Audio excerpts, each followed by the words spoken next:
Yeah.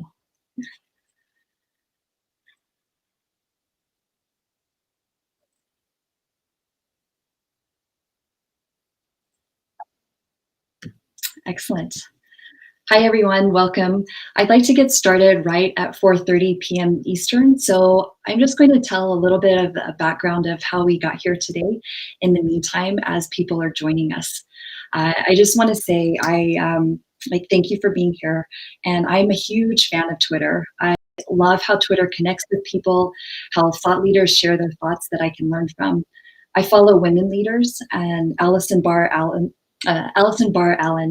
the co-founder and COO of Fast, is one of them. And I noticed one day that she posted or she liked a tweet of her co-founder Dom, who said cauliflower pizza crust with a big thumbs down. So I made the assumption that he's gluten-free because who would voluntarily eat cauliflower pizza crust? So I gave him some recommendations, and I thought I'd like to follow him on his journey and see how he does. And then the very next day, he posted the tweet to help startups raising during COVID. And what was really brilliant about this tweet was the structure he gave it. He asked for people to include the name of their company, the URL, the funding round, the location, and a one-line pitch. And so hundreds of companies responded. And I was going through the tweets. I thought, this is really fantastic. And there's some really great companies in here. And knowing the impermanence of Twitter, it's too bad that in a couple of days, this will be forgotten. So as I was going through the list, I thought I could just put this into a Google Sheet and share that, and then that'll help it last a bit longer. And so I did that. I shared it with Dom, and it got some excitement. So then a friend of mine and colleague, Curtis from Aquilio, he is a homeschool dad of 4, and he had created a website with a list of free homeschool resources. So I reached out to him and I said, I have this idea. Could we put this list into a site like your homeschool resource site? And he said, yeah, that'd be great. So then very quickly, we were able to get the website out. So just for some context, the original tweet was posted 40 days ago on a Saturday. And then by Tuesday, we had a website up. And so then that also created a lot of excitement, started some interesting conversations. And I ended up connecting with Matt de Courcel from Paperstreet. And we started chatting and we thought, what if we did a demo day for the people on the list? And that's how we got here today. So thank you again for being here. If you're just joining us now, I've been sharing the story of how this demo day came to be. If you'd like to hear the story, there's a link in the About section at the bottom of the Eventbrite. And many of you I know are joined here from Twitter. So if you'd like to tweet about this and give support to the startups, the hashtag RPC Demo Day, and you can continue the conversation after. So if you want to post questions, some of the startup founders and the investors could engage with you to continue the conversation. So before we get started, I'd like to thank some of our collaborators who made this happen. So Aquilio, they build web applications to meet the goals of your business needs, whether it's a consumer-facing website, internal application, mobile app, or Internet of Things. A robust architecture is at the heart of it all. They specialize in high-performance, scalable applications with an emphasis on maintainability. They will work with you to articulate exactly what the goals of your initiative are. So once they're engaged, they don't stop working until your goals have been achieved. You will work directly with them and only them, and they won't shuffle you off to junior employees or subcontractors. They stand by their work. If you discover a bug as a result of their work, weeks or months in the future, they'll fix it free of charge. Another collaborator that I'm so excited to have with us is Jumbo.live. They're the people behind the scenes making sure that you have a great event today with all of the technology, and they are a full service remote event production. So for your conference, workshop, continuing education, seminar needs, and more, take your event online on purpose. Your event can be more accessible and your participants more engaged with Jumbo, a full-service remote production studio. So with the investors, you'll hear more about them later, and the startup founders will be introducing themselves. So for now, I'd like to introduce you to Matt DeCourcelle from Paperstreet.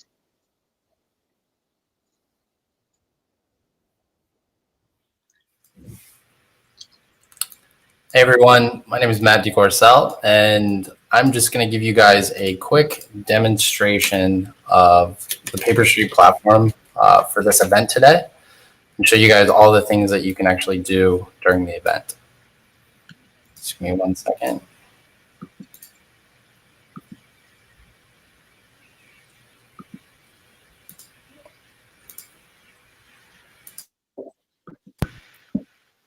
Okay.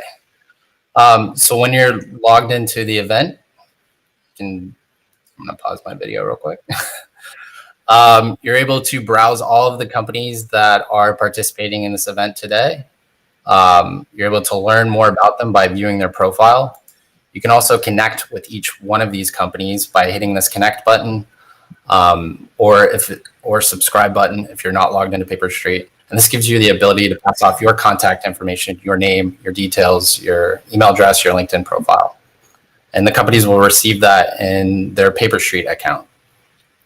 And over here, we have public chats. This gives you the ability to chat publicly during this event. There's also a Q&A chat that you can participate in.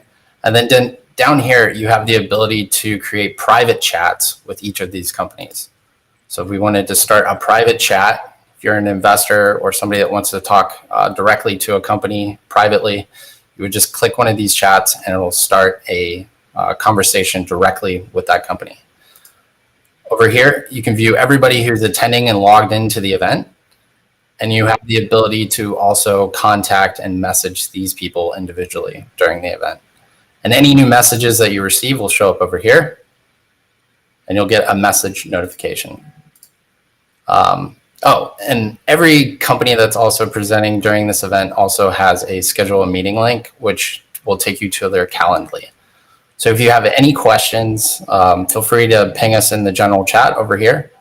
And we look forward to seeing you today. Thanks, guys. Thank you, Matt. So I'm super excited to be here today with Dom Holland. He's the co-founder and CEO of Fast, the world's fastest online login and checkout platform. He's an entrepreneur and self-taught engineer.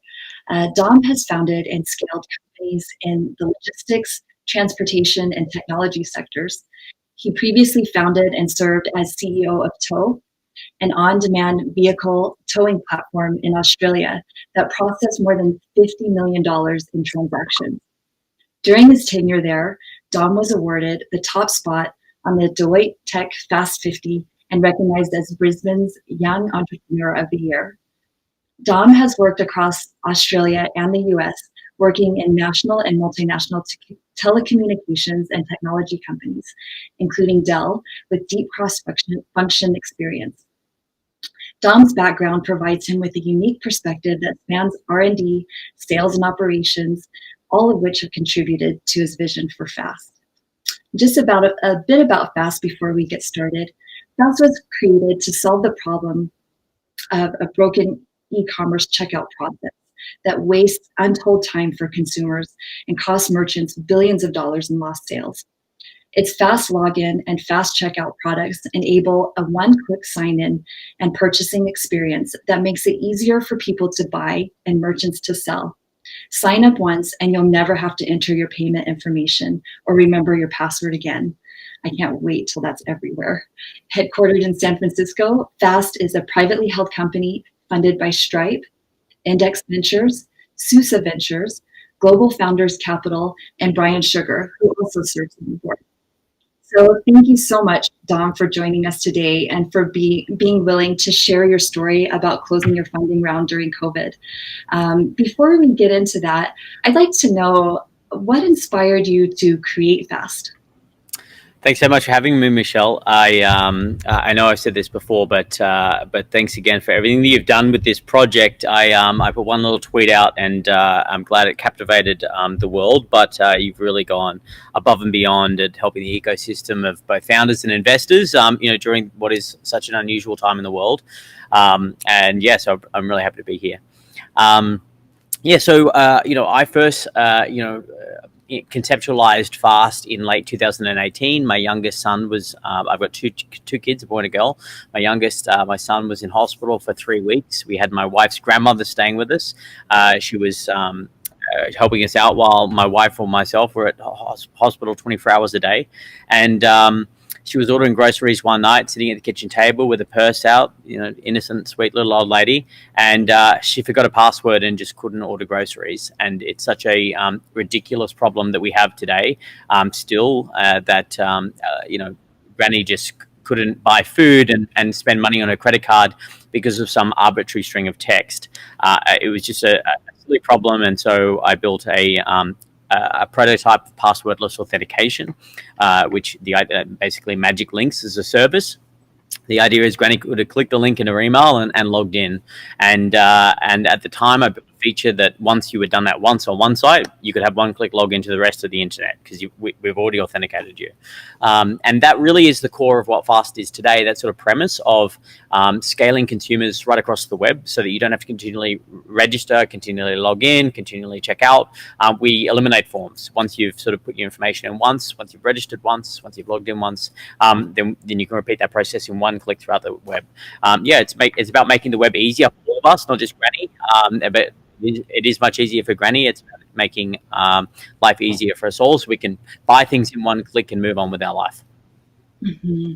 Yeah, it's such a terrible situation to be in. And so I'm, glad that this resulted in this solution, and I'm excited for it to happen. But I'd also like to know, what was it about Fast that made it an attractive investment? Yeah, so pre-COVID, we've had incredible fanfare around the world. We literally have like thousands or tens of thousands of supporters all around the world. I think we've shipped thousands of pieces of swag from our swag store to dozens of countries around the world, and we get messages literally all day long from people sort of praising the product we're building. And I think it's simply because we're building a product that we all want. We all hate passwords. They've been around since 1960, and they haven't changed. But the way that we use technology has changed greatly, and we just can't remember 500 passwords. Like Granny can't, I can't, like no one can. It's just non-practical. The current status of the internet hasn't, there's really a missing layer of the internet. It's like an identity layer. So, we have to, I'm 32 years old. My date of birth hasn't changed in 32 years, yet I have to keep telling people what it is as if it's some brand new piece of information. I have to format it differently for every business. Like, it just doesn't make sense. When I move address, I have to ring my bank, my telco, and everyone else and tell them. So, the current status of our digital world is broken.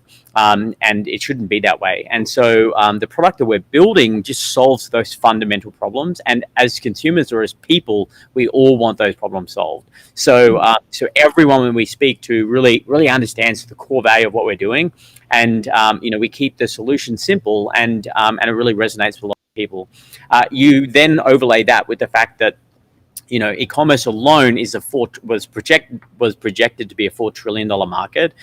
With COVID, it'll likely be a $5 or $6 trillion market this year, I would assume. And so that makes for a really compelling use case. It means we can grow a really big business just on speeding up checkout, let alone the rest of the internet, let alone every other sector. So there's just a massive market opportunity, a huge driving problem that 5 billion consumers have, and a hungry team here ready to solve it. Oh, excellent. Yeah, I for one have, passwords are the bane of my existence. And then you have the ones that want it to be a slightly different format. They want a special character. They can't have a special character. Yeah. So how did COVID-19 affect the raise for Fast? So, we're really hard workers here, and leading up to, I would the one thing that we did well in the lead up to COVID was that we met with a lot of people. we met with hundreds of investors after we closed our pre-seed round in October last year, so not too long ago. We were inundated with requests from investors and angels and corp dev funds and VCs from all around the world, and we met with most of them. And we would meet with people and run the business from 7 a.m. till late at night every day. And so, we did meet with a lot of people when COVID hit. Our business is definitely not insulated. This has impacted every business in the world, and our team's working from home, and that's a priority. But for us, it meant that we had to close the round remotely. We had to close the round through Zoom and like everyone else, and finalize those relationships and negotiate over the phone and everything else. And so that added an interesting dynamic, but it was definitely made easier from the fact that we had built so many relationships with people in the lead up to COVID as well. Yeah. Excellent. And has COVID-19 changed your strategy for 2020? Yes and no. So our overarching strategy remains in place, and basically because primarily we're solving e-commerce problems, and in reality, e-commerce sector has only grown through COVID. And in fact, the company began from my wife's granny not being able to order groceries online. Right now, there's 1 billion people sort of sheltered in place ordering groceries online, most of which never did before. So the problem that we're solving is actually kind of compounded more than ever before. So our overarching strategy remains unchanged. The difference is that whilst e-commerce has grown, different sectors have grown at an extraordinary rate, and other parts of e-commerce have shrunk. And so I sort of often say that if you're selling toilet paper, hand sanitizer, or groceries, then obviously your business is done better than it's ever done before.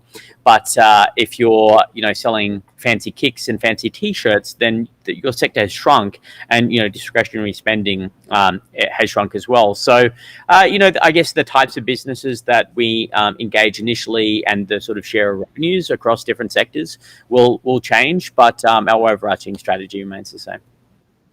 Okay. And so do you think it has any impact on your long-term strategy? Or it doesn't sound like it, but... Yeah, look, I think what COVID has done is give us a decade's worth of advancement in the e-commerce space in a few months.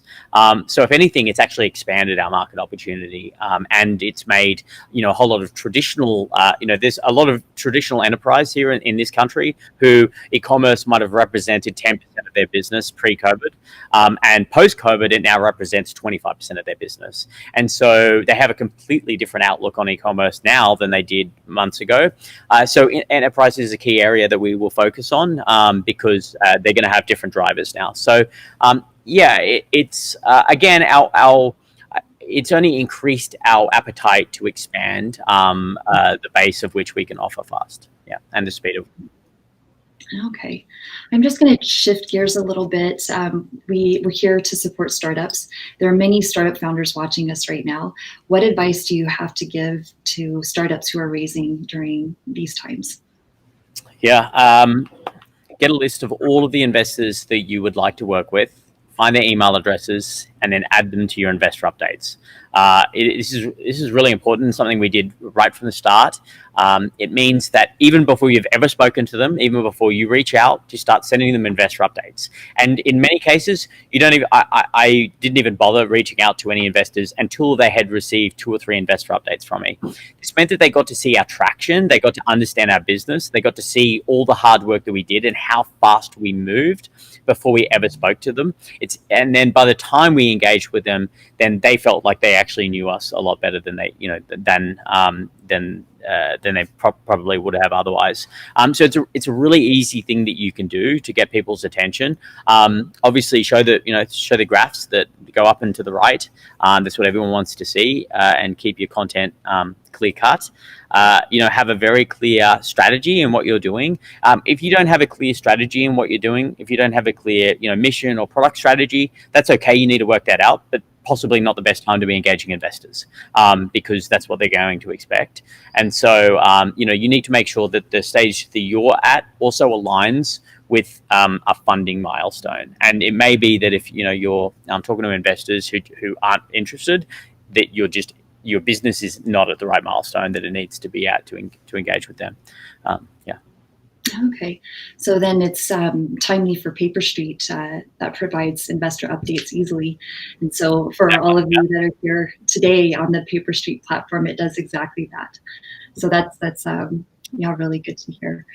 And then you've come from Australia to the States and started a company there. Any specific advice for founders from outside the US who want to start their companies in the US or Silicon Valley? Yeah, look, I've got a very high risk tolerance, so it was quite an easy decision for me. But the reality is, it's actually quite easy. I'm not a rocket scientist, and typically Australia and the US, very similar economies.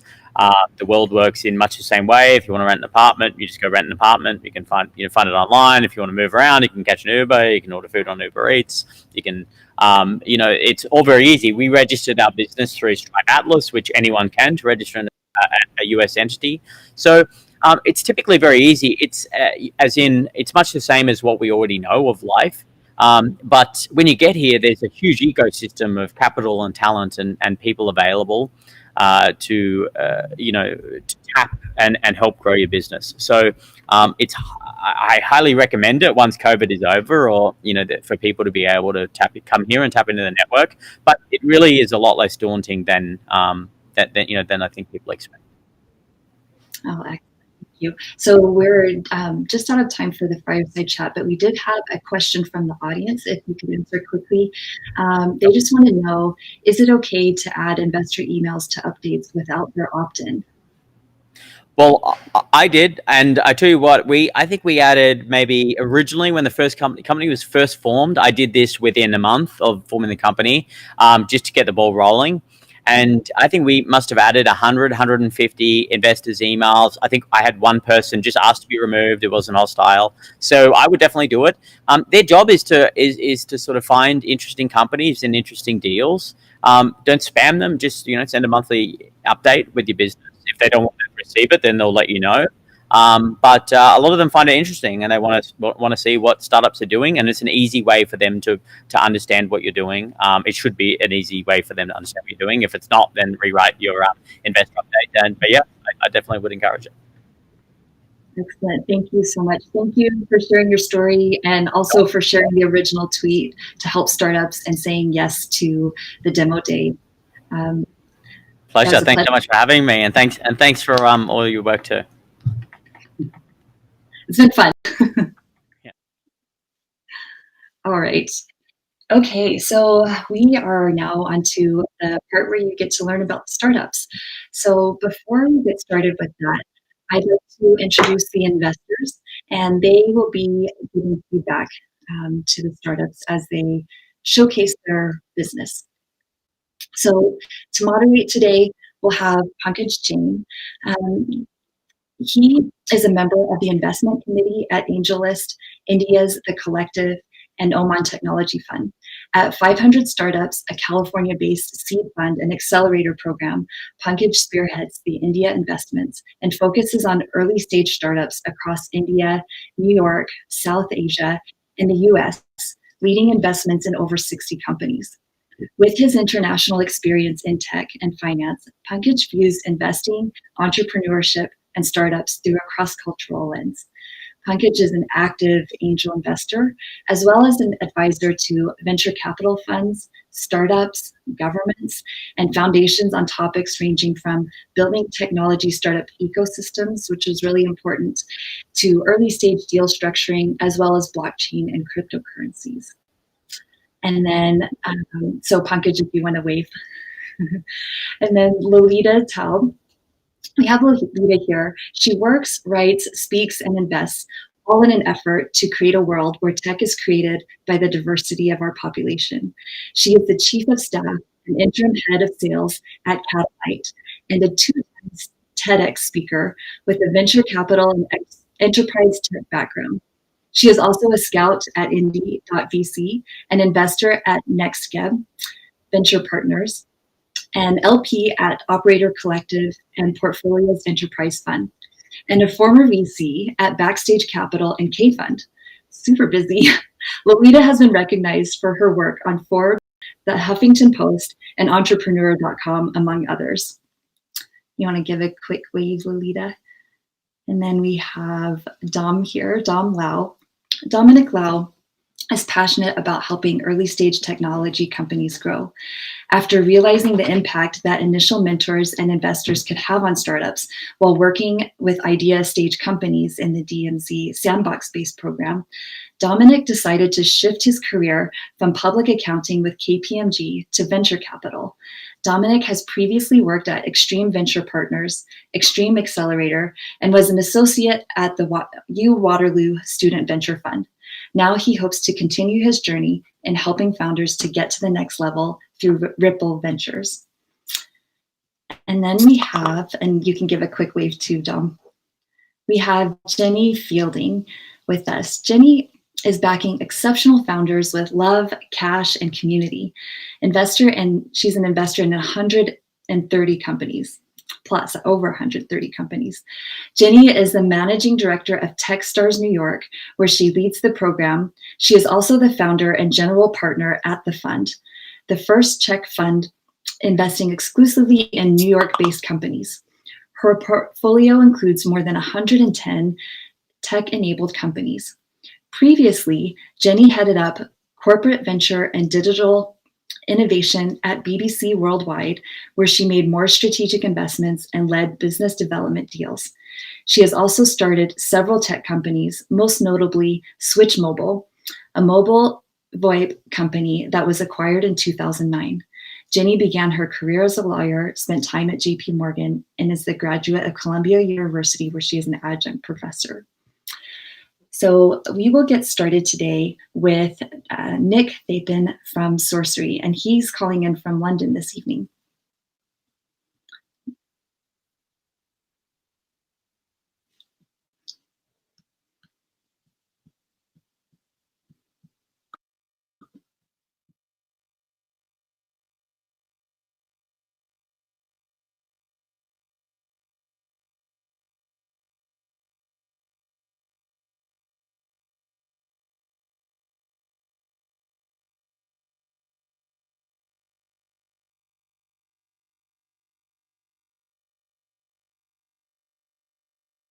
Yep, I can. Oh, awesome. Okay, you are up. Cool. Shall I share my screen? Yes.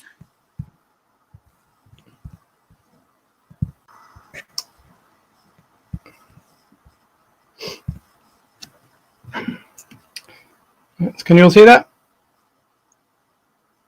Yes, we can. Cool. I'll get started. So hi, I'm Nick, a co-founder of Sorcery. And it's our exciting new tool that works like Grammarly for code. So my co-founder and I are old friends who share a combination of deep commercial experience and the knowledge of new techniques that comes from working in academia. We both worked in Imperial College for quite a few years. Now, software is more important than ever to almost every aspect of life. This means software problems are more pervasive and expensive than ever. Code that's hard to understand is at the root of many software issues and bugs. If you can't figure out how it works, it's fragile and easy to break. Poor quality code also slows down development. Adding new features is slower, fixing bugs is slower, and there are more of them. So the current ways of improving code quality are time-consuming, they're manual processes, and they require experienced developers to sort them out. With Sorcery, we developed a way to improve code quality automatically. This means new developers can be brought up to speed quickly. It cuts down on time spent manual refactoring and code reviews. And it makes developers more productive and helps people get new features much more quickly. So the process is that as you write code, Sorcery analyzes it and returns suggestions in real time. And these can then be incorporated straight away into your code, and then you can write more code. To get a kind of flavor of what this means, here's a quick video. So it shows some complicated, poor quality code being improved. On the right side, you see each change, you see it changing there, is a manual commit by a developer working on the code. And these changes each represent 5 to 10 minutes of thinking and working. And the whole set of changes can take an hour. So refactoring is often an iterative process like this, where you can't get to the solution straight away. Except with Source 3 you can, and it does the work in seconds. So we've kind of developed the first iteration of the product and have around 300 users in a free beta, and that's growing about 12% per week. We're getting excellent feedback, and we've got lots more features in the pipeline. The initial version targets Python, which is one of the most popular languages and the fastest growing. We've also got plans to expand to Java and JavaScript, bringing in many more potential customers. The other market we're quite excited about is citizen developers. These are people who used to do their jobs with Excel spreadsheets, but now moving into writing code, and it's often Python code. And they're not experienced, so they can get even more out of a tool like Source 3. So we're excited about what we've built so far, but we think it's just the beginning. So we're at the first stage of a journey, and each step builds on the last. And each step is also hugely successful and useful for improving the development process. So at the moment, we're building a model that understands code and code quality. The next step is generating unit tests from code and code from unit tests. And that means the code is dramatically more stable and easy to work with. And then we can move to generating documentation from tests and vice versa. And the ultimate goal is that you give a specification of what you want the code to do, and then we can generate the code to execute it, so everyone can be a developer. I mean, to put it another way, in 10 years' time, we think software is going to be written by AI, and Source 3 will be that AI. So thanks very much for your time. Let me switch back.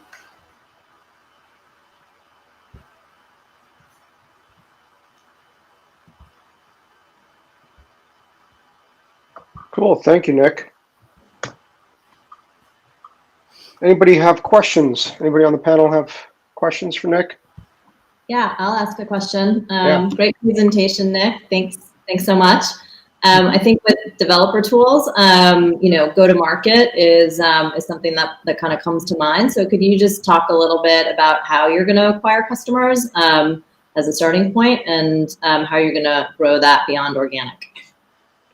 Yeah, so as a starting point, we try and do as much as possible kind of organically. So we're doing a lot of content-based marketing. It's getting picked up by Python newsletters, so a lot of developers can see those. We've just been on a podcast yesterday that's going out to 50,000 Python developers next week.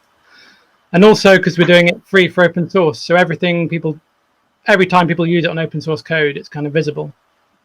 Because we've got a GitHub bot that can work on your pull requests, and so people can see it being added to projects. And they can see, oh, that was useful in that project. It can kind of spread that way as well. Cool. I mean, I would add it to your pitch, just because, especially with businesses like this, like everyone's kind of thinking like, okay, what's your secret sauce for acquiring customers? Yeah, I guess it's in our longer pitch because this one was only 3 minutes. I kind of pulled that one out. Got it. Cool. And then I'd also like to learn about the business model. So is this a monthly subscription? I know you named yourself a Grammarly for code. Tell me more about the business model. Yeah, that is. It'll be a monthly subscription. So we've got basically free for open source code, and then a paid premium plan that's per developer per month. And it's kind of two channels actually. So there's one that integrates directly into a developer's IDE, the editor, and then also there's integration for GitHub. So it's like a whole team can use it, and then that's charged per developer in the team. Cool. Anybody else got a question? Yeah. Can you hear me? Yep. Awesome. How are you thinking about version controlling? Because I saw in the demo that you showed, it automatically updated the code on its own. And how are you thinking about the control issues if maybe it changed something and didn't work? Yeah, so that's just kind of how that video works. But actually, when you actually use it, so it suggests things to you that appears at the bottom or underlines the code it thinks it can improve. And then you see a diff of the code change, and you can decide whether or not to accept it or reject it. And you can accept it and then just Control Z and say, I didn't fancy that. So it is sort of still controlled by the developer. Gotcha. Thank you. Cool. Nick, I have one question. What editors do you support across the board, or you have your own editor? So at the moment, it's a plugin for VS Code and for PyCharm, and that covers about 50% of Python users. And then we're planning to expand to the other ones in due course. When are you going to have Emacs? We're not sure. We've got an experimental Vim plugin, but I don't know about Emacs. Okay. All right. Thank you. Thank you very you much. so much, Nick. Yeah, thank you. And thank you for joining us late at night and from London. No worries. Okay, so if you want to reach out to Nick, you can tweet him. You can find his handle on the RDC Demo Day hashtag. And next up, we have Ashley Wisdom from Health in Her Hue, and she is coming in from New York City.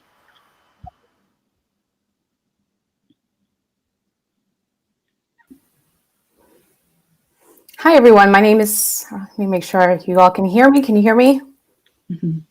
Yes. Awesome. Hi, I'm the founder of Health in Her Hue, and we're on a mission to leverage the power of tech, media, and community to improve health outcomes for Black women. And I'm going to explain why and how we plan to do that. I'm going to share my screen.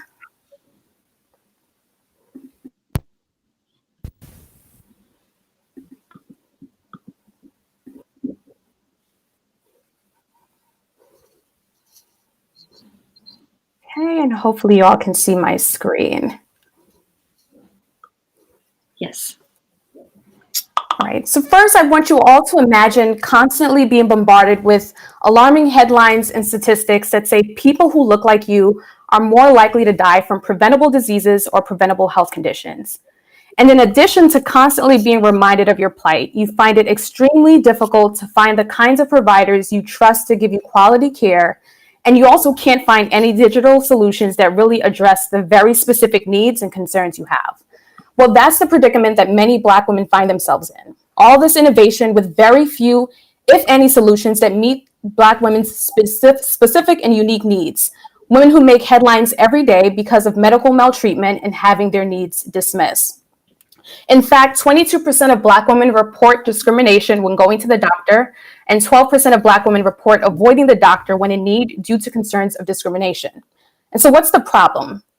We believe that it's threefold. Black women experience discrimination and bias when seeking care, and they know this from firsthand experience, and studies have also validated their concerns. Because of provider bias, many Black women would prefer to see a provider of the same race or ethnicity, providers who they feel they can trust and relate to. But unfortunately, this is difficult due to structural and institutional racism, and only 4% of doctors in the United States are Black, and it's also difficult to find them online. Additionally, it's difficult for Black women to find health information and resources that is both accessible and culturally relatable. And this makes it difficult for them to manage their health and advocate for the services or the care that they may need. And so that's why I'm building Health in Her Hue, a digital platform that gives Black women easy access to virtual visits with providers that they are more likely to trust and listen to. They'll have access to evidence-based content that's tailored to their specific needs, and they'll have access to a provider database and community of Black women whom they can connect and network about health and wellness. And so our business will be a mix of direct-to-consumer and B2B. We know that Black women are the fastest growing demographic of entrepreneurs in the United States, which means that they are looking for alternative ways to afford medical care if they aren't being insured through an employer. And for the 86% of Black women who are insured, some may want to augment the care that they get from their providers in their network. We believe that employers can offer these services through their employee wellness programs. Insurers and health systems will also be able to offer these services and resources that will better equip Black women to manage their health, which will ultimately lower costs and hopefully improve outcomes. And this is especially important as healthcare moves to a more value-based care model and away from the historical fee-for-service. The telehealth market is projected to be about $175 billion by 2026, and the femtech market is expected to be $50 billion by 2025. And although we're targeting a very niche segment of the market, it's important to note that women are typically the chief medical officers of their households, making 80% of the healthcare decisions. And so when you capture a Black woman as a healthcare consumer, you have the key healthcare decision maker in their household. We've been building a strong network of providers who are champions for health in her hue and who are committed to spreading the word and referring their patients and colleagues to our platform. And our team is comprised of women of color with public health, legal, and business backgrounds. We have a strong following on social media and with great brand awareness among patients and providers. We recently launched our community in August and have 319 members, a mix of both patients and providers. And we anticipate this growth to increase through our educational programming and events. And our goal is to convert these members into customers and users once we have our product. And one notable achievement is that we've accomplished recently is that we got a shout out from Serena Williams in a Vogue article, and also a $10,000 grant award through Serena's campaign in partnership with Stuart Weitzman and Vital Voices. And finally, I want to thank you all for your time and your attention. Thank you. Thank you, Ashley. Thank you very much, Ashley. That was wonderful. Anybody have a question? Yeah, I have a quick question.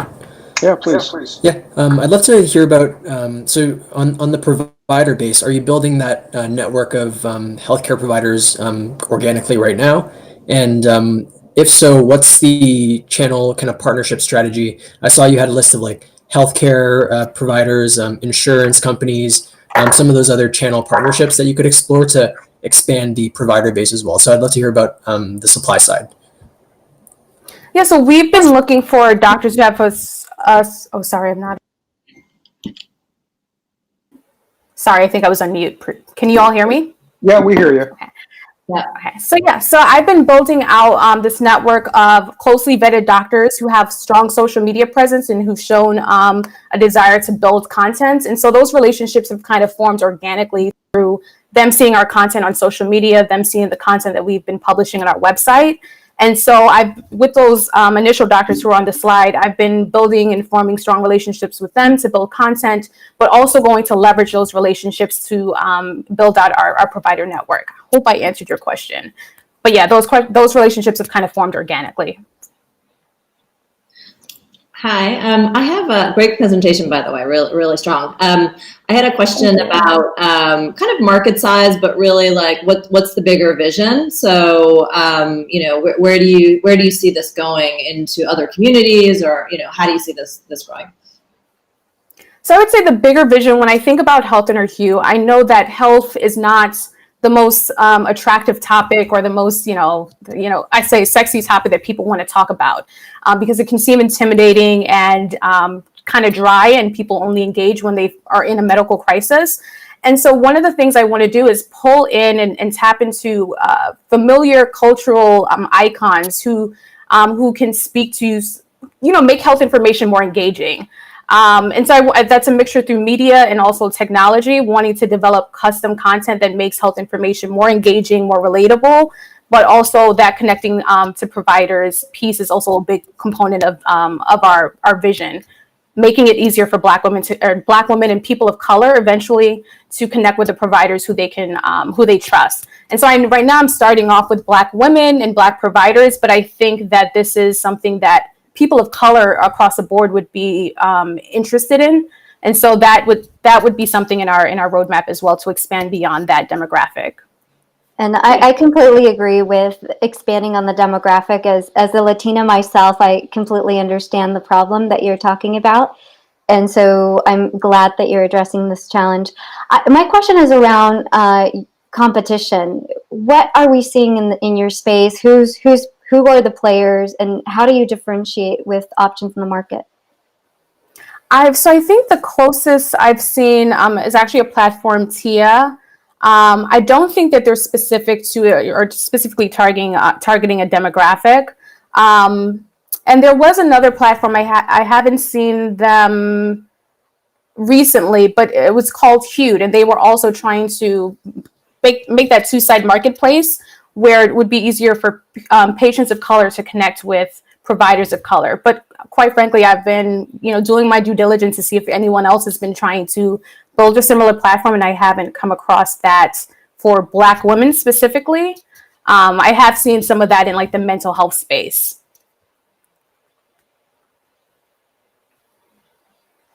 Cool. Thank you. Any follow-up questions?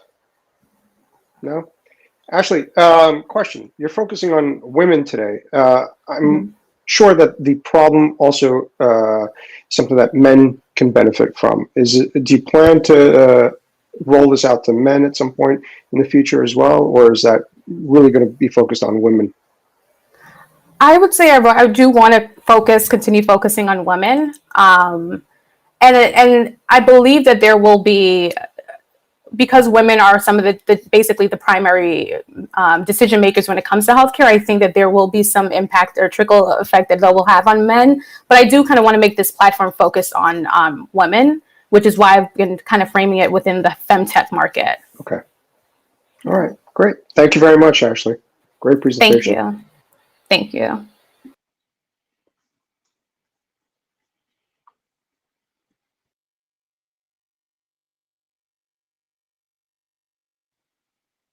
Michelle, you're muted. There we go.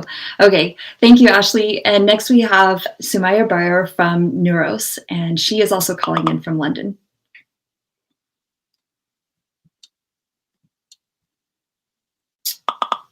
Okay, do we have Sumaya? Let's see.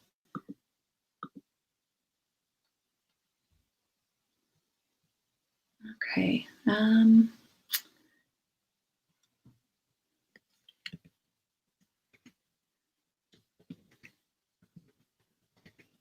Okay, we're just trying to get Sumaya connected. For the investors, while we're waiting, anything you'd like to say about who's presented so far? Any additional comments?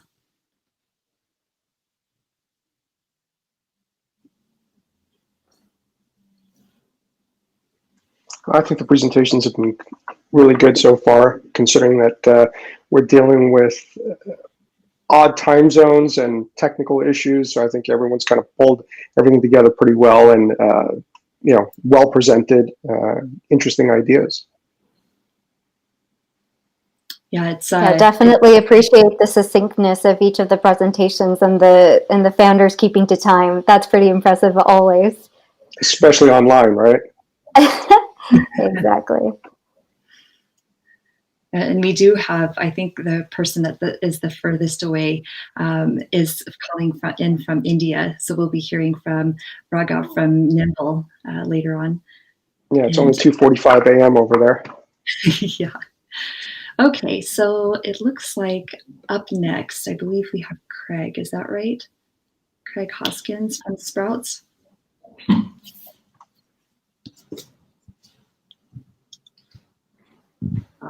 This is the the nice thing about everyone being home is having that understanding of having technical difficulties.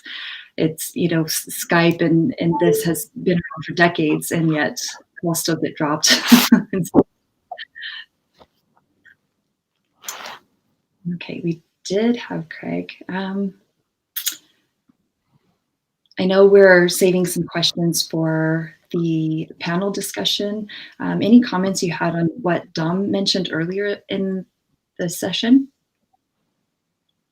Yeah, I have a quick comment. When he mentioned the investor update side, I think that's a really, really good piece of feedback. One thing I'd add on top of that is maybe scheduling a quarterly call with the top 3 to 5 VC funds that you would want to lead your next round. So especially now when we're playing in the seed early Series A landscape, we're getting all of our founders in front of the Series A and B rounds investors earlier now, so that they can build a relationship over 8 to 12 months, and by then they'll have hopefully 6 to 12 updates over a couple of cadences, and have a relationship, keep track of the business, and hopefully raise a round together. So have update calls with the top leads that you would want to work with. Oh, that's really good advice. And I think that's something that startup founders may not be aware of. And I think many aren't aware of the updates as well. Thank you. Yeah, I mean, I can say I think updates are like the best way to tee up the next round and really, really smart. I'm a little surprised about the advice of just putting people's emails that you don't know on an email distribution list. So maybe that's a personal thing, but I think you kind of have to be careful with that. So, I mean, I guess as long as people can unsubscribe, it's somewhat harmless, but I don't know, it wouldn't sit with me that well, so. I'm with you because it's absolutely really important to get that opt-in when you're a founder and you're on the phone with an investor or you're DMing them on Twitter or wherever it is. To get that, yes, I do want to be on your newsletter or not is really important because otherwise you're fracturing the relationship from the start by imposing yourself. And so getting that buy-in is important. I think equally important is also kind of setting the tone in terms of what are the metrics that you're going to be tracking over a period of time as you ramp up to fundraise and showing improvement over time. So as you are sending these updates, making sure that you are sharing that story of improvement is really important. And I think sometimes a missed opportunity when founders are sending updates and not connecting it with the progression that has happened from the last update to the latest one. Yeah, I would second that. Like the thing that I'm most interested in are not the metrics in kind of a vacuum, but it's like the learnings, right? So I love when I get an update and they're like, hey, we tried this, like this worked, this didn't work, this is what we learned. Like that is super powerful. So I definitely encourage founders to be transparent about it, but really show that like their thinking has evolved based on, you know, what they've learned. Excellent. Yeah, thank you. We had a live stream discussion about this exact topic a couple of weeks ago, and Matt Dickersell had a great comment. It was investors want to see lines, not dots. What I used to say was we want to see the film. We don't want to see a snapshot, a photograph, right? We want to see the whole film. And getting a regular cadence going, seeing those updates with the metrics, and as Jenny said, the learnings from those over time really helps us kind of really appreciate what the founders are doing and what they're learning from what they're doing. So when the time comes, we're more involved and more vested in what's been happening with the company, and we can make decisions a little bit better and a little bit more quickly, I think. Oh, that's really good. Yeah, I think that's really good for these startup founders to know. It looks like we have Craig geared up and ready to go. So I'll hand it over.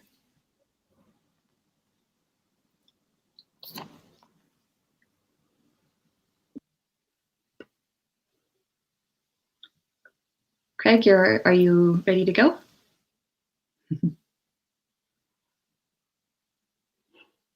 He's either really deep in thought or frozen. Yeah, I think he's frozen.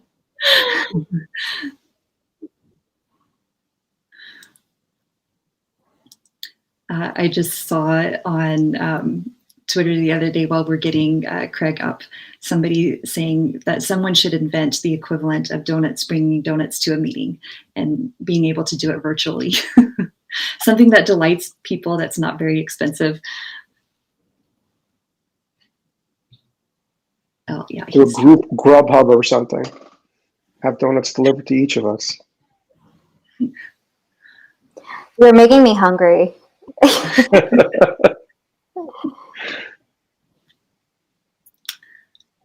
Okay. I'm wondering if we should maybe switch to the panel discussion and we can move the two startups to, after, since we have the panel here. Well, looks like Craig is showing. Okay, I see Craig. You guys hear me? Yes. Yeah, we we hear you, Craig. Okay. So if you just bear with me a short second, because during this complete technological breakdown, my other window shut down. So just bear with. And Craig is calling in from Venice Beach. I am from Venice Beach, California. But but with an English accent to throw you all.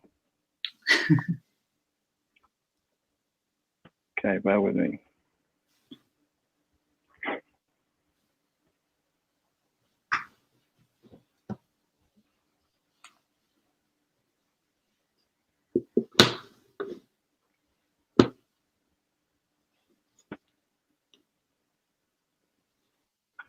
I apologize about this.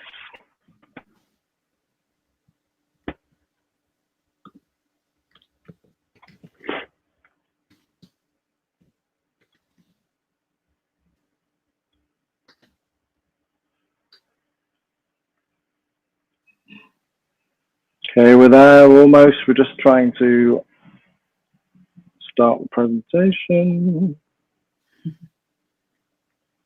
Do you have the spinning rainbow wheel? You know, sometimes I do, get yes.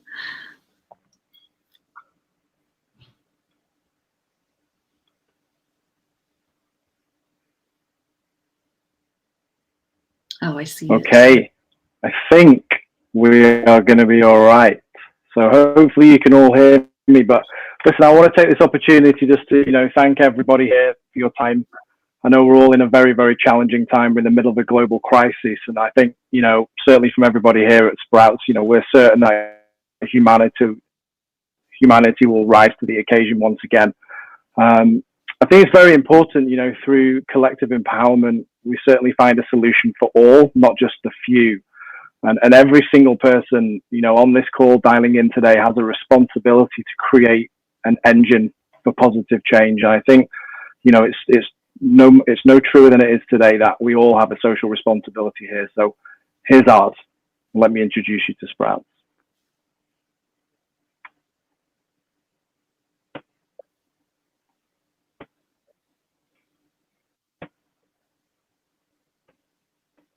Okay.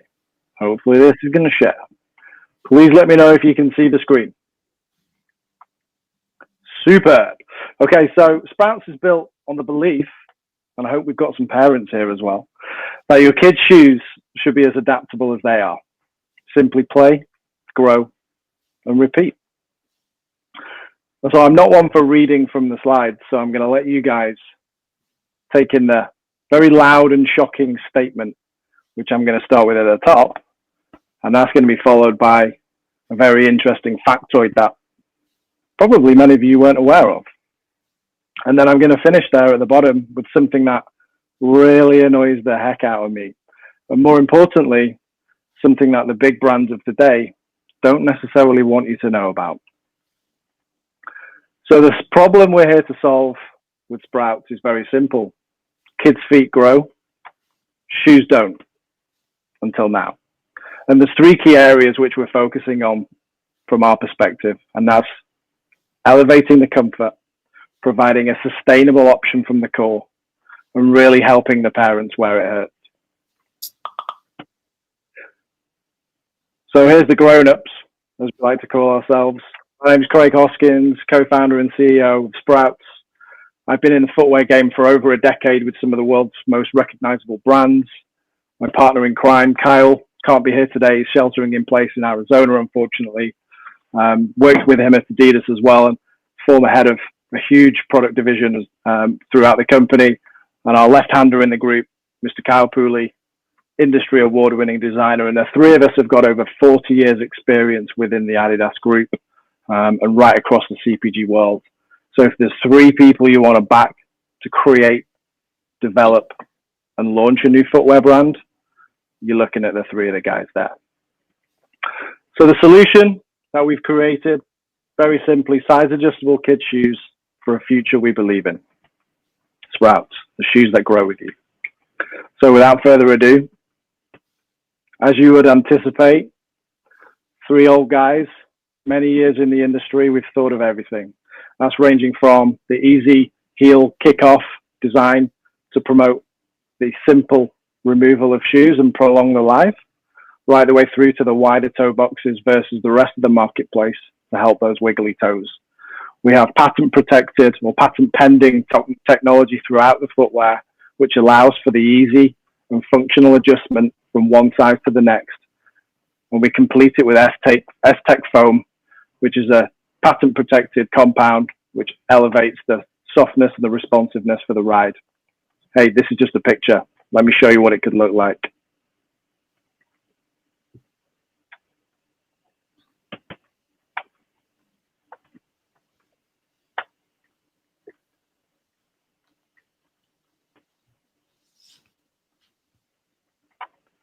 Super simple.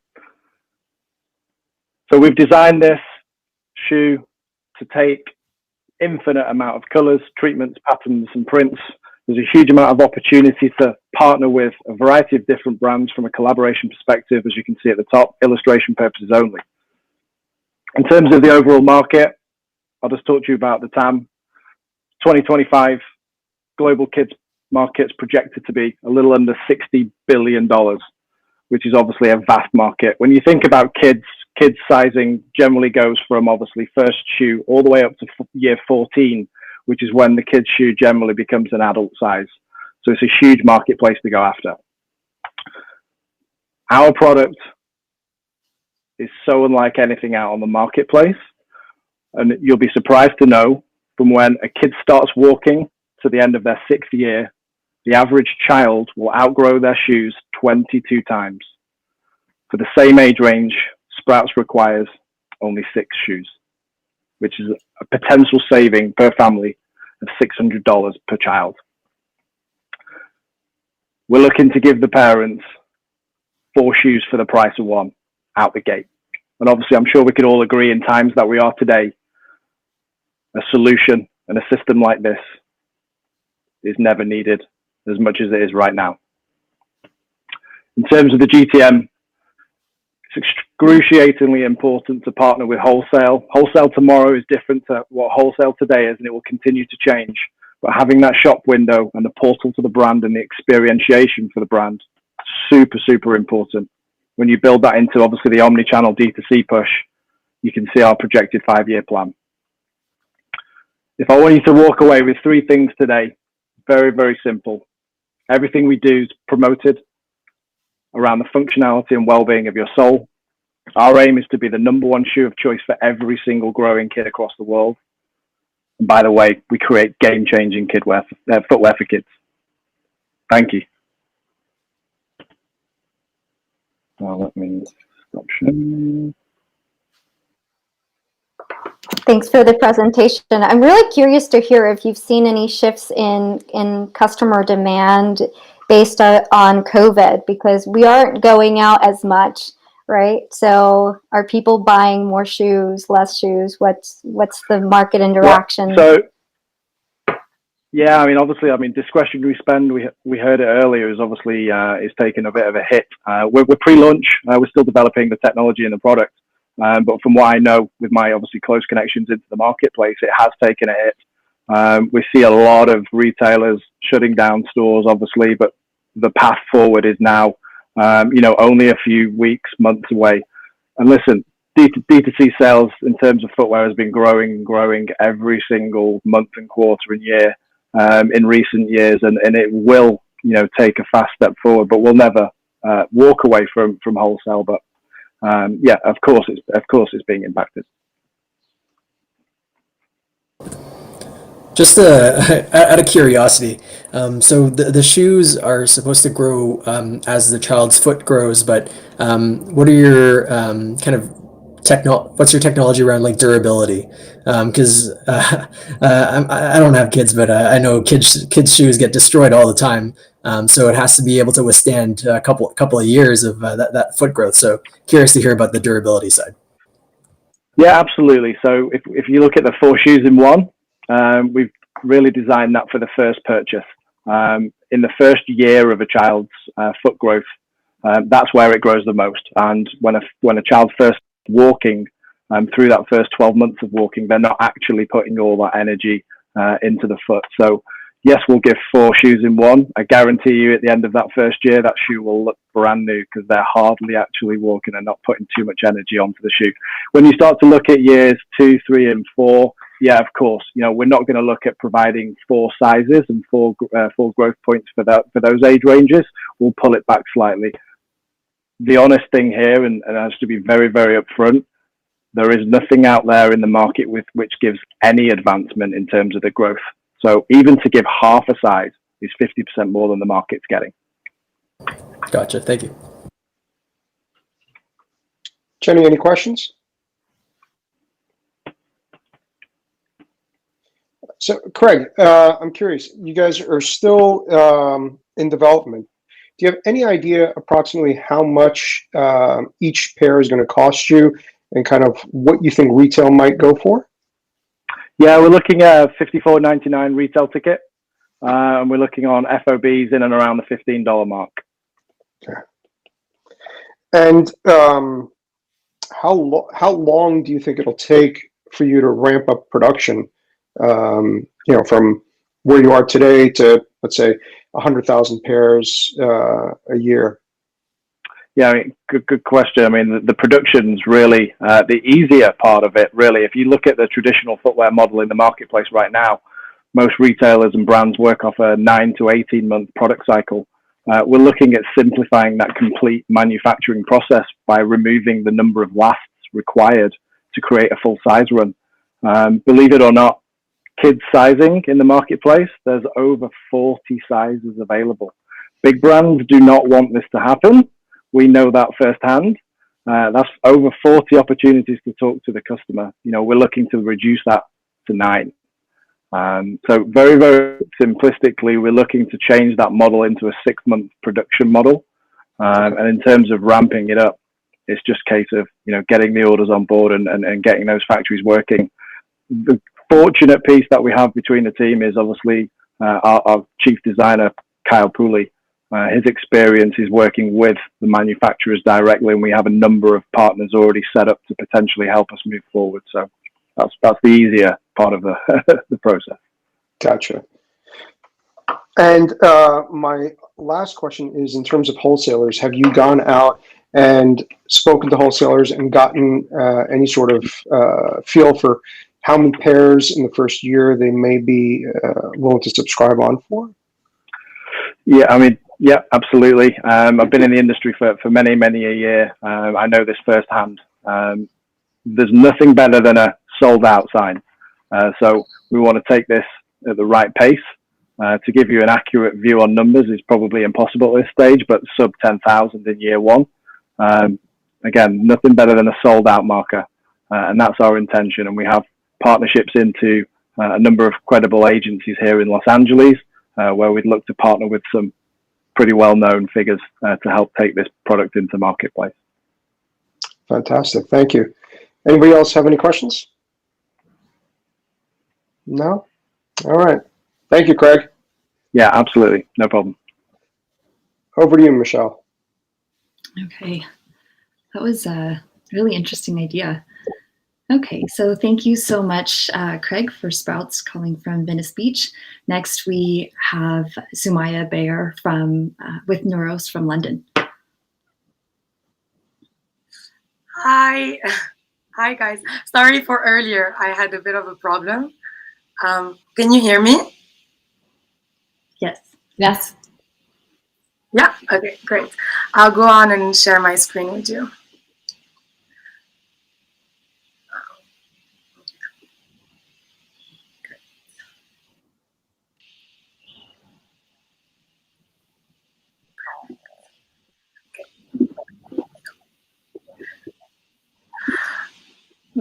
Sorry.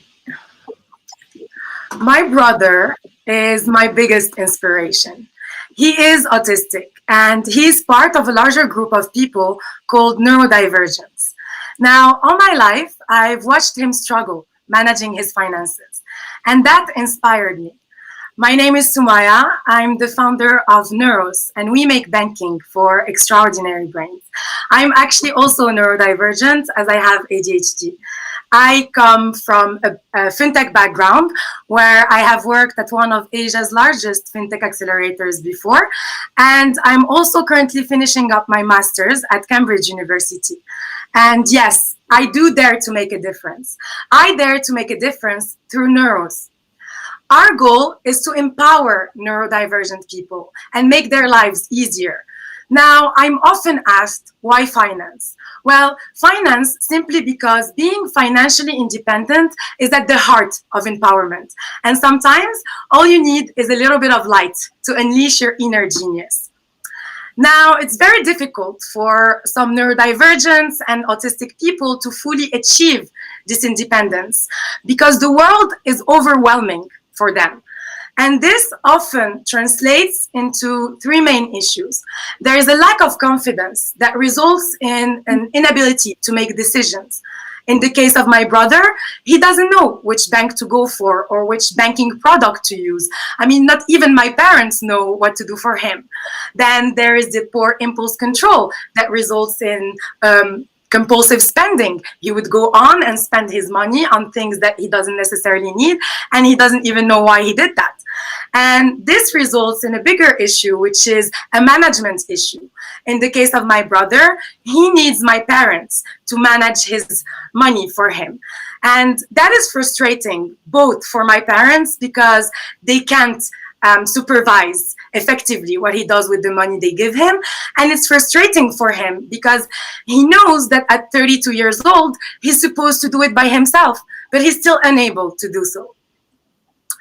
Our solution is conceptualized in the form of a digital bank, a very special digital bank, because we came to understand that this lack of confidence and inability to make decisions come from the fact that banks and banking apps and fintechs are imposed environments. And familiarity is actually a source of comfort for autistic people. They enjoy it as it helps them organize their thoughts and process better what is going on. If they don't find it, it might cause them a lot of distress. So we decided to bring them their familiarity by creating familiar environments for them through preset skins. So for instance, in the case of my brother, he is a fan of Star Wars. So he could go on and choose a Star Wars theme for his interface. Within that, we also help with impulse control by adding gamification to it. We associate positive and negative behaviors with rewards and restrictions, and we use already in place cognitive associations to do that. So again, my brother knows that Darth Vader is associated with a bad thing. So whenever he would see, for instance, the Darth Vader icon popping in the screen, he would know that he did something wrong. And all of this is easily trackable and supervisable if needed by parents or caregivers or partners that can act as his Princess Leia, for instance. We have a prototype that we started testing with our early adopters, which are young autistic adults that are highly functional and that are marginally independent, but still need that little push to become fully independent. Now, imagine you were in a maze and everyone around you could see clearly where they were going, but you were blindfolded. How would you feel? Well, this is how autistic people and neurodivergents feel every day of their lives. And our mission at Neuros is to remove that blindfold, not only in banking, because banking is only our first step, but rather in every areas of their lives. If you would like to know more, or if this mission resonates with you, I would love to hear from you. Thank you. I'll just remove the screen. Thank you very much, Samaya. Sorry. Go back. Anybody have questions for Samaya? Yeah, great presentation. Obviously, a very important mission. Can you talk a little bit more about your go-to-market and how you're, growing the business? Yes, sure. So I've actually been in touch already with several charities here in the UK. I've been giving out some workshops and getting in touch with the community. So this is how we've been doing it before this entire COVID situation. But we're already going through social media as well. We're reaching out to employers of neurodiverse people and disability offices in universities and charities. This is how we're doing it. Thank you. Anybody else? No? Is there a difference between the user and the buyer of your product? Not necessarily. So there are a lot of users that are also buyers. But then, for instance, as I said, in the case of my brother, where he needs my parents to take care of his money, well, my parents would be the initial buyers. But in many cases, as I touched on by talking about our early adopters, they are the buyers for the product. And aside from the personal experiences that you have, can you walk us through some of the market and user research that you've done with some of the earlier adopters to make sure that you're building the right product for the mass of people? Yes, of course. So we've actually been running a survey on social media in which we had about 100 respondents, and all of them, well, not all of them, about 80% said that money management, executive dysfunction, overspending, and being independent were on the top 5 of their daily issues. And before that, as I said, I've been going on to charities. I've run about 5 workshops where we had about 15 people each, and it was composed of young adults who were either independent, that were managing their money by themselves, or again having their parents or a caregiver doing it for them, and all of them were experiencing the same issue. Awesome, thank you. Can you talk a little bit more about kind of the milestones and metrics that you're trying to hit maybe in the next 3 to 6 months? Of course. So now the first step, we have a prototype that we're testing. It's only a clickable prototype, but we are looking to build a personal finance management app. We're actually talking to Hydrogen to see if we can use their sandbox. And that would be the first step, to have just a simple app where the user can display their accounts and they can walk through the features without necessarily having the spending side of a digital bank. And then the step afterwards would be to have prepaid cards. And then, depending on how our users react and what the market asks for, we will see if we go on to becoming a full-on challenger bank or adapting our products further to them. Great, thank you. So I had a question about your geographic focus. Are you going to be focusing on the UK only, or are you going to be focusing on another market? Well, we're starting with UK because this is where I'm based, but obviously we have ambitions to expand. It's a digital product, so there are a lot of opportunities in there. Okay, so since you're focusing on the UK for the time being, what do you estimate the total addressable market size in the UK to be? So in the UK, there are about 700,000 autistic people, and there are about 10 million neurodivergent people. So we would start with the autistic people, with the autistic market, and then we would further expand into neurodivergence. Okay. Great. Thank you. Anybody else have any other follow-ups? All right. No? Thank you so All right. much. Thank you very much, Samara. So next up, we have Raghav from Nimble. He's calling all the way from India. So I think Pankaj, you said it was around 2:45 at the time? More like 3:15 a.m. now. Hi everyone, Raghav from Nimble this side, and what we're trying to do is we're helping you put home cooking on autopilot. I'll share my screen now.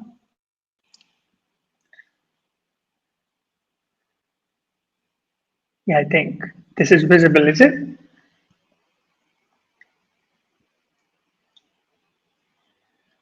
I'm not sure. Yeah, it is. Great. So I have seen my sister firsthand struggle every day between managing office, taking care of a child, and cooking food for the entire family. Till a few months back, I used to think that mothers were the only superhuman out there, until recently, when perhaps all of us have firsthand experienced that the struggle is real, not just for working parents, but also for millions of people locked down in quarantine who suddenly now prefer home cooked meals over takeouts more than ever. People across the world want to eat fresh food, food cooked using ingredients that they have control on, food that is cooked exactly to their liking, and that ensures the safety and hygiene of their family. These same consumers also want to save time in the kitchen, time that is spent cooking every single day. At Nimble, we are helping these consumers put home cooking on autopilot by building cooking robots for domestic households. Our first product is called Julia, and it automates stovetop cooking for consumers by automatically adding the right ingredients to their dish at the right time, stirring their food, monitoring and controlling temperature, and ensuring that you get the perfect dish so you don't have to stand in front of your stovetop and do it all by yourself. It can cook almost any dish that can be cooked on a stovetop across cuisines, and this is how it works.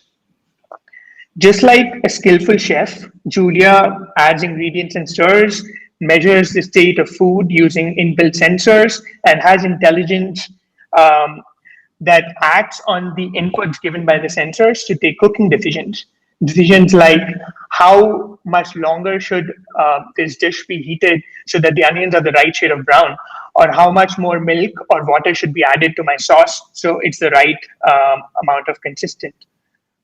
Um, uh, if you want to eat a meal, all you have to do is choose a recipe, put in the necessary ingredients. This is how the spice pods look like. They go on top in the machine. You tap cook, and you sit back. You relax. You just wait for it, and voila, your food is ready. This is how it looks like. Um, and I would ask Justin now to maybe share a video that show you how it tastes like. Justin, over to you. She's gonna have one.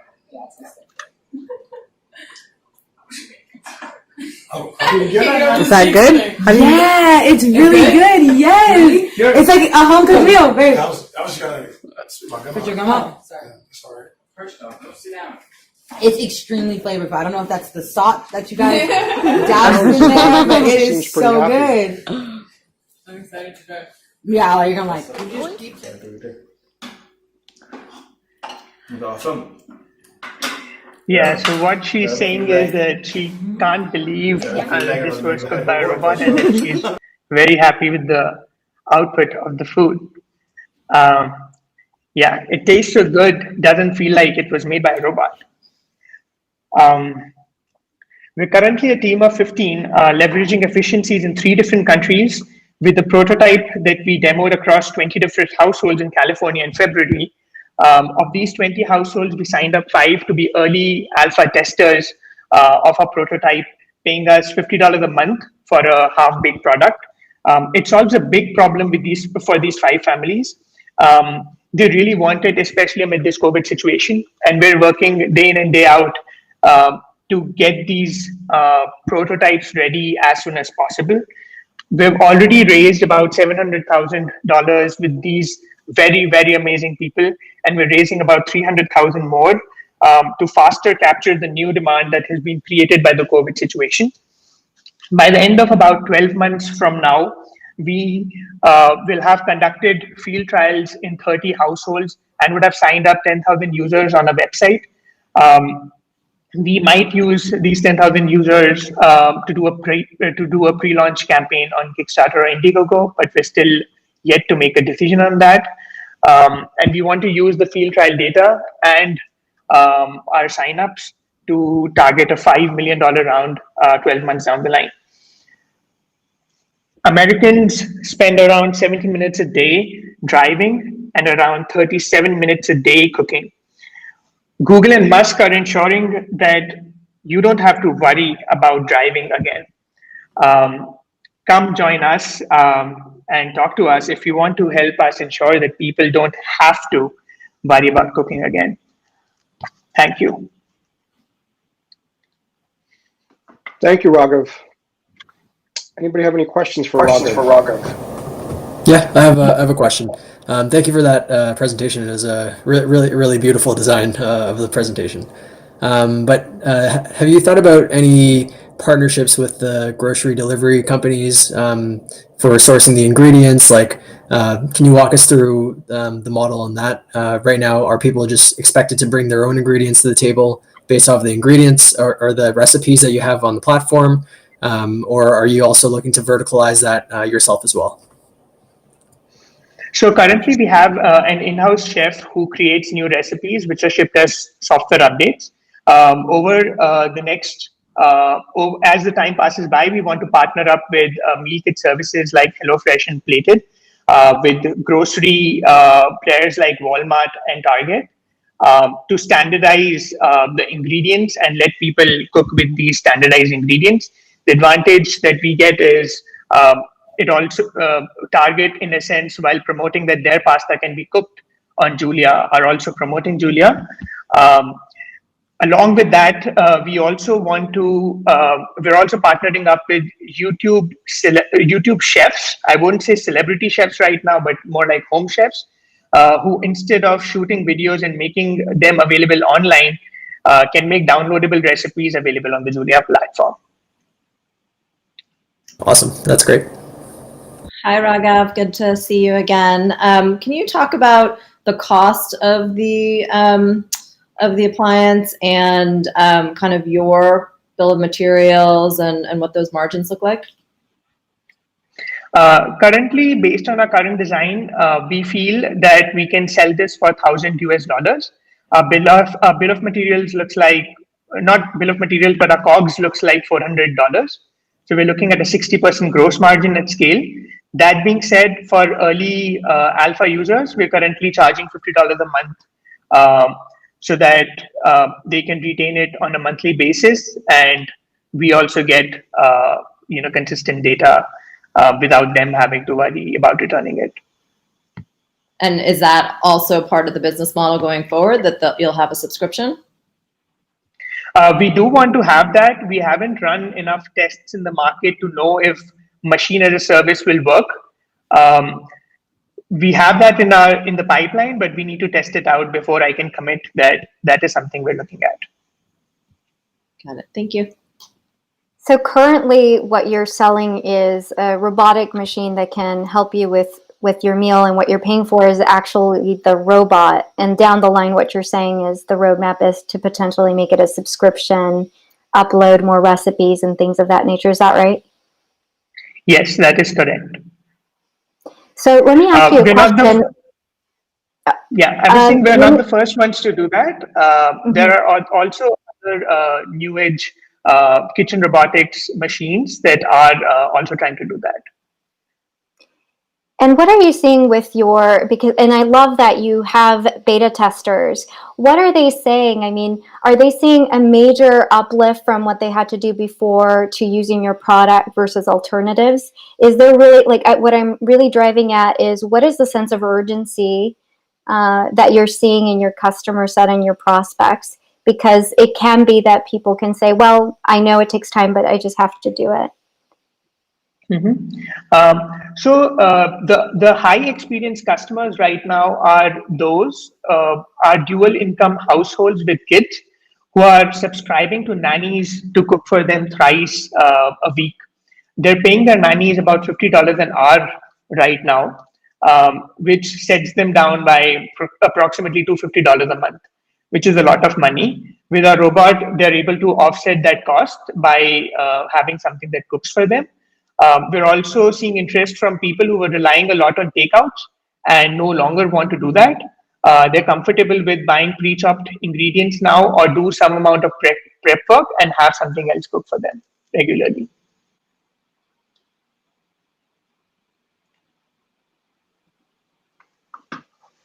Cool. Thank you, Raghav. Any other questions for Raghav? No? Thank you, Raghav. Okay. We're a little short on Thanks so time, much. but thank you. Bye-bye. Thank you. So I believe we've heard from all of our startup founders. And if you want to connect with any of them, you can connect with them on Paperstreet. You can see their profiles. You can even book an appointment with them. You'll have access to their Calendly. So now we are ready for the panel discussion. So we will be going over time a bit. So please feel free to stick around. We would love to have you. And I will hand it over to Pankaj. Thanks, Michelle. Well, thanks, guys, for being here. Michelle's done a quick introduction on all of us, but Jenny, I'd like to start with you, since you're involved with accelerators, and over the last 2 months, we've seen, especially a lot of angel investors kind of pull back a little bit, but funds and accelerators need to keep writing checks. But do you see smaller regional accelerators slowing down or class sizes shrinking over the next couple of months or next couple of cohorts, let's say? Well, here's an interesting thing. I have not, in New York City where I live, actually seen angels and microfunds slow down yet.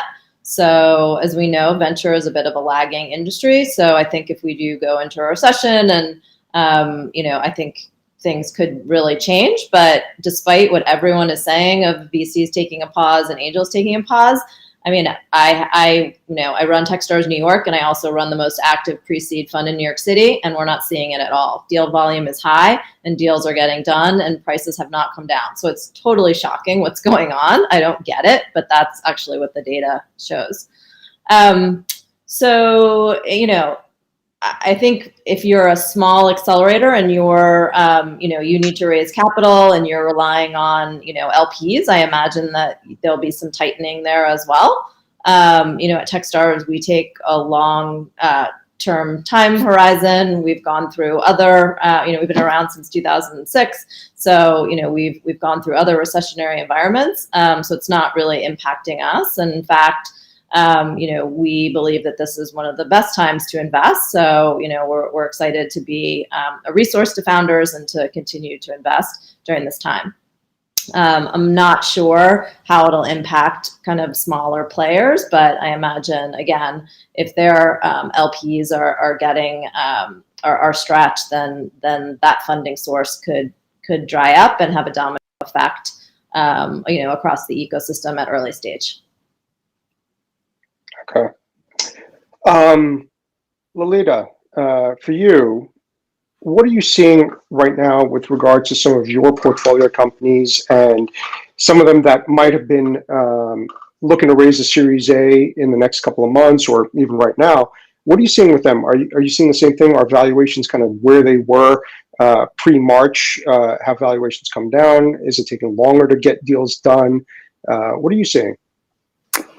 So personally, I've seen it all over the board. So close to what Jenny was saying, I think there's pockets of VCs, investors that have not really made any shifts. And in fact, if you have like a really great startup, which I'm just actually working on a term sheet now with a startup, and their valuation has actually increased. So I think it really depends on the kind of business that you're driving, and if there is really a story around what was the business model pre-COVID, during COVID, and what is that stipulation that the business is going to continue to not just exist but thrive in this new market. And I think that has a lot to do with valuation. That said, there have been a lot of surveys going around from big banks, from UC PitchBook, or even First Republic, that have said the sentiment in the market is that valuations will decrease across the board and that investors are looking at less startups. I don't know if that's really true. I do think that from my friends, what I'm hearing a lot of is they may be focusing more of their time on existing portfolios, and that's outside of accelerators per se, because you want to make sure that your portfolio companies are doing well, right? So, and they're kind of all over the place. When you ask me about my the portfolio companies that I've invested in. There's one in particular that is an anomaly. I think it's interesting to shout out. While at Backstage, we invested in a toilet paper company, and lo and behold, COVID happens, and you can imagine that they're doing really well. So you have a spectrum of how startups are dealing with the situation, and I think to that end, it's really important for startups to focus on what was their pre-COVID focus, how are they going to survive and thrive during and post, and really during, and making the case so that they are able to raise money. So coming back to really quickly, something that you had said earlier, which is the types of companies, right? With the exception of toilet paper companies, what other types of companies are you seeing, really do well right now, and investors getting really excited about, or perhaps even moving very quickly to fund? Yeah, so it depends on what kind of investor you're thinking about. I wear an angel hat. I also work with VCs, and then I also support, like, I'm a Techstars mentor, for example. So it really depends on who you're talking to. So let's focus on early stage VC, and let's take angels out of the equation for the moment. Sure. So what am I seeing there? I think, the future of work stuff is here to stay. Anything that's remote, really, anything where, because there's so much uncertainty in the market, companies that are servicing individuals on a consumer end, does this product make sense when everyone's at home? And there's a lot of movement towards that direction. So telehealth is one area, for example. Ed tech, you're seeing a resurgence of interest there.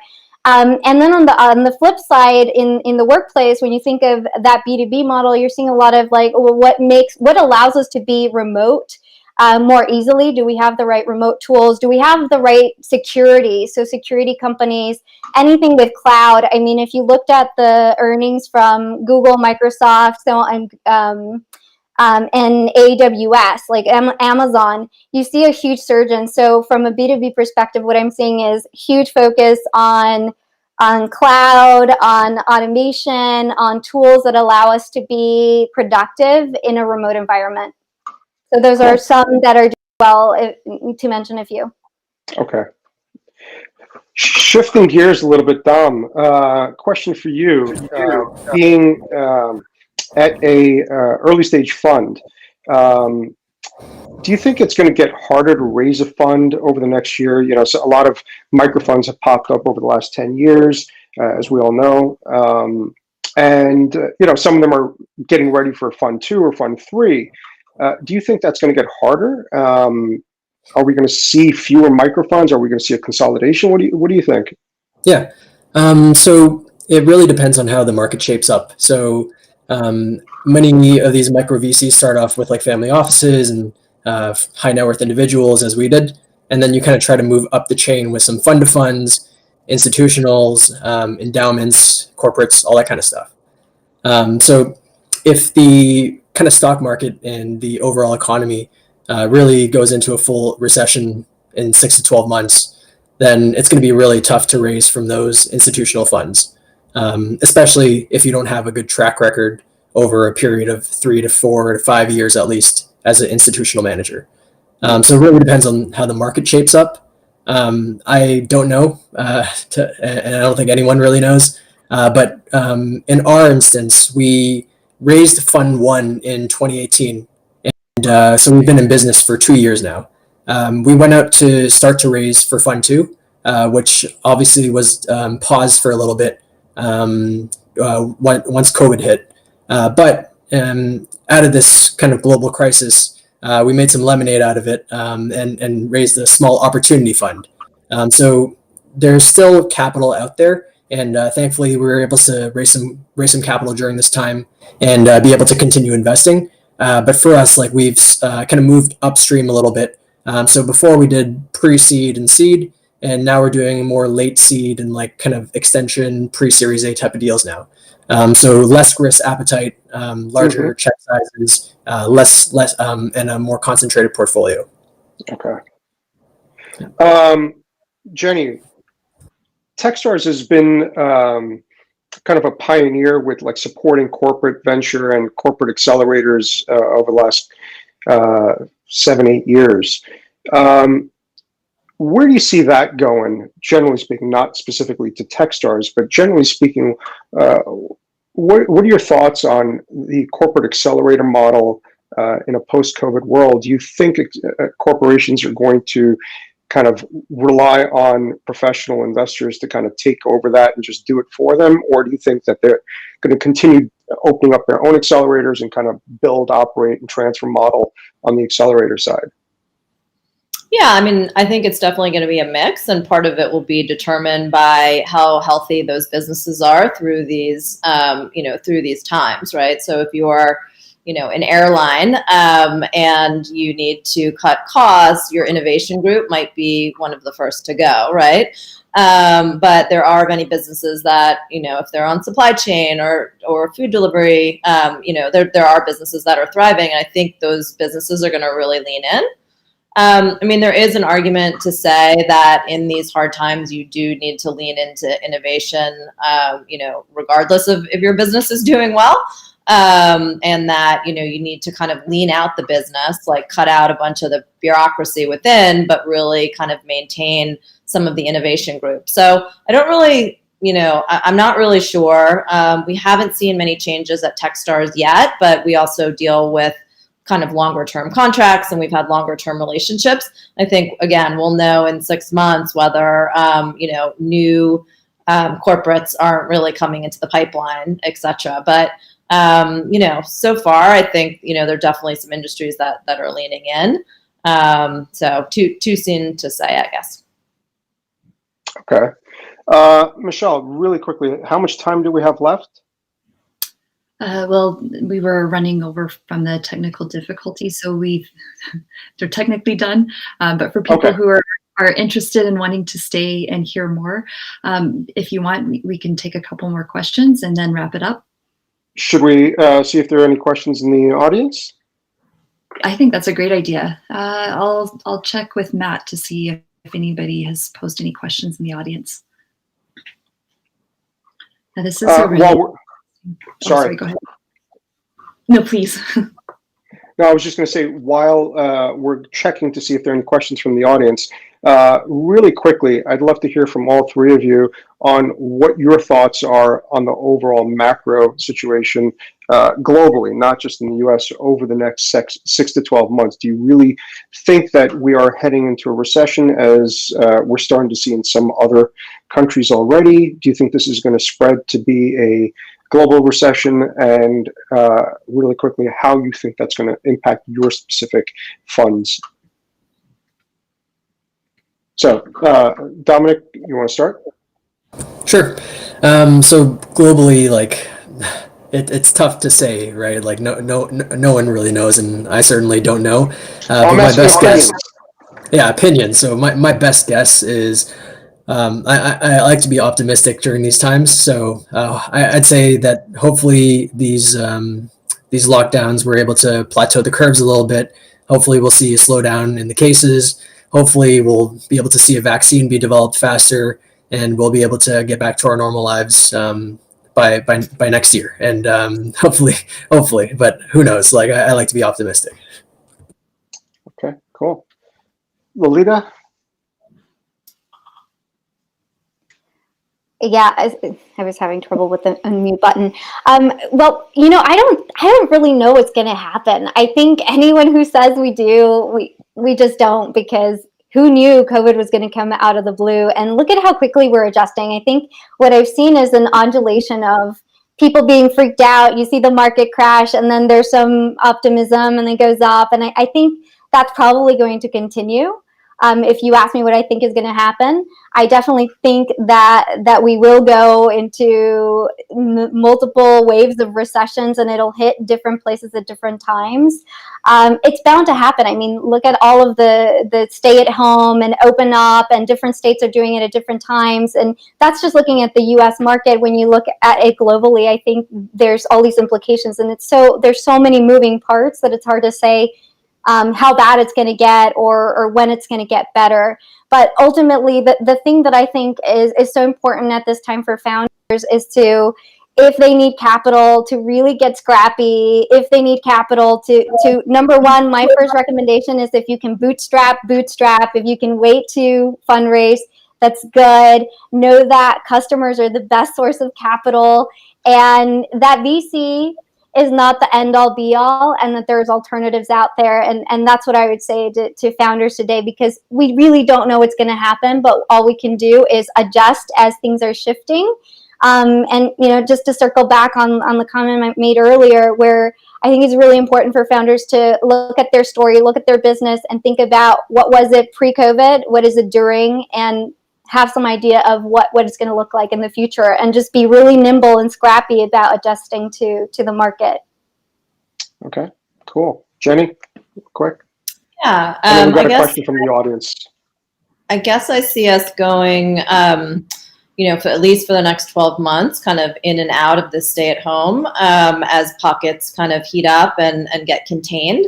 And I think that's going to be rough on the economy. So, you know, we've been telling founders, unless you're in, you know, a market that is really benefiting from this, if you're a telehealth or, you know, something of that nature, that you have to kind of go into cockroach mode and really conserve cash. If you're able to raise cash, raise it. If you're able to save cash, like having 24 months of cash is going to be super helpful. And you're just going to have to get like super lean, because I think things are going to open up and constrain again. And we're going to go through these kind of fits and starts for the next 12 months. And I think that's, you know, going to be really hard on founders in most businesses, again, unless you're specifically benefiting from this. So that's how I unfortunately see the next 12 months. Okay, well, there you go, folks. Three very different perspectives. Jenny, since we're on you, there's a question from the audience for you. What changes are you making to your accelerator program given the recent COVID-related changes? And that's coming from Susan. Well, you know, my program kicks off in the summer. I run Techstars New York once a year, and it starts in the middle of July, and we'll be starting with a virtual format. So that's completely new to me. And I've run 8 or 9 programs at Techstars. I've been there for 6 years. I've run more programs than any other MD, and I've never done this format. So the changes we're making are, you know, are happening in real time. But we are hoping that, you know, the model will be flexible, and that we'll get founders together when we're able to, and when it's safe. So a lot of changes. The good thing is that Techstars, we already run a virtual program called Techstars Anywhere. So from an operational point of view, we're pretty well set up to execute on that. I think from an emotional point of view, when you're so used to having your 50, you know, your 10 companies move into an office, 50 people in the office, the energy, all of that is going to be different. And so, you know, we're figuring out ways to really engage founders in a different way. So. Okay, cool. We have one more question. This is from Carter. What trends do you anticipate in consumer spending as well as B2B spending? So who wants to take that one? I'll take the B2B, since I operate in the B2B space in my day job, full operator during the week. And I really see us spending a lot of more attention and money on again, remote collaboration tools, on security, on cloud. These are the 3 elements that I really see us all spending more money on. Although, with that being said, there are projections from Gartner that say that the tech spend, IT spend, will plummet $300 billion. So there will be a decrease because of the money crunch. And I assume that a lot of it comes from the fact that all companies are really trying to tighten their purse strings because of the unknowns and to keep businesses sustainable. But at the end of the day, if we do come into this, even if it's a flex, right? Even if it's some are in the office, some are remote, you want to make sure that everyone can be productive with collaboration tools. You want to make sure you're able to work on the internet, so that's the cloud, and you want to make sure that you're doing that securely. So again, these 3 would be my top 3 picks in the B2B space as you think of enterprise and businesses. Cool. I'll take the B2C side really quickly. Carter, look, I think B2C spending is going to drop off a cliff. We've got, 38 million people unemployed in the last 2 months. And I think that number is probably going to rise a little bit before it goes back down slowly. So I think consumer spending is going to come down. And I think that's going to affect a lot of B2C companies. So business models will have to change. Pricing structures will probably have to change. Real quick. Okay. Michelle, I think we're way over time, so we're going to end it over here. Thank you guys very much for your thoughts. I'm sure the audience benefited greatly from your perspectives. Yeah, thank you, Pankaj, and thank you, Jenny and Lolita and Dom. This was an excellent conversation, and it's great to hear that there's still activity during all the uncertainty. And I just wanted to bring Matt back in. Matt, are you here? Matt from Paperstreet. This wouldn't be possible without you. All the work you put in, and the platform looks amazing. Yeah, I apologize about the technical difficulties, but I just want to say thank you to everybody who was able to join us. Thank you to everybody that helped put this event together. Thank you to Pankaj, Lolita, Dom, Jenny, the other Dom. You guys have been really awesome, and we really appreciate you helping put this event together and helping these startups. So if you guys want to reach out to any of the companies, if you're still watching on Paperstreet, you can, chat, connect with them, schedule meetings. So feel free. And yeah, that's kind of my last words. And you can continue the conversation on Twitter on the hashtag RDC Demo Day. Thank you so much for attending today. It's been really great. It's been a lot of fun, and connect with those startups.